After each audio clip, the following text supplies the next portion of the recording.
Hədəfini ləzzətlərə qurban vermə. İnsanlar sadəcə həyatlarında boşluq olduğunu hiss etdikləri üçün özlərini sağa-sola çırparaq əyləncə axtarırlar. Lakin onları cəlb edən əyləncənin puçluğunu hiss etmirlər. Blaise Pascal. İnsanı hədəfindən yayındıran amillərdən biri də müvəqqəti ləzzətlərə uymaq, hədəfə aparan yollardan sapmaq və ya sürətini azaltmaqdır. Günlərlə istirahət etmək, gəzmək, əylənmək, televiziya verilişləri, filmlər seyr etmək və s. işlər insana xoş gəlir. Lakin bu müvəqqəti ləzzətlərlə gələcəyini məhv etdiyini, qarşısına qoyduğu hədəflərdən yayındığını anlamır. Əslində bu ləzzətlərdən tamamilə imtina etməyin də tərəfdarı deyilik. Sadəcə insan bu ləzzətlərdən hədəfinə mane olmayacaq dərəcədə yararlanmalıdır. Bu ötəri ləzzətlərə görə xoşbəxt gələcəkdən imtina etmək olmaz. Bir il bundan əvvəl yediyiniz ən ləzzətli yeməyin dadını olduğu kimi xatırlamağa çalışın. Xatırlaya bildiniz? Bəs bir il bundan əvvəl yaşadığınız ehtiraslı anların ləzzətini necə? 10 dəqiqə, hətta 1 saniyə əvvəl bitmiş ləzzət belə insan üçün real deyil, sadəcə xəyaldır. Təcrübə deyir ki, bir müddət sonra bu xəyal da öz parlaqlığını itirəcək. İnsan ani ləzzətlərlə yaşayır.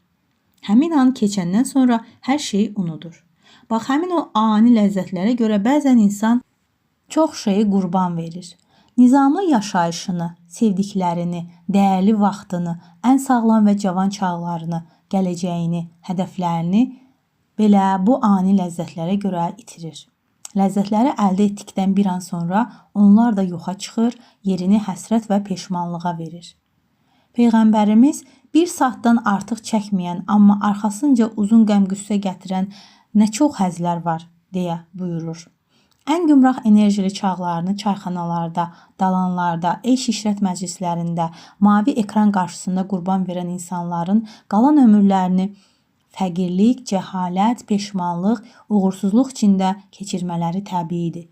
Elə isə seçiminizi düzgün edin, hər addımınızı götür-qoy edin.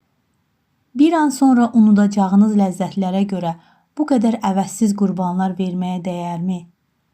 Qələbə uzaq görənlik və güclü iradə ilə qazanılar. Əli ibn Əbu Talib. Daim işlərinizin nəticəsini, əldə edəcəyiniz uğurları düşünün. Nəticənin şirinliyi və üstünlüyü sizi bu yolda addımlamağa təşviq edəcək. İstər maddi, istərsə də mənəvi olsun. Bütün işlər də belədir. Rövşən Abdullaoğlu, hər bir insan hökmdardır.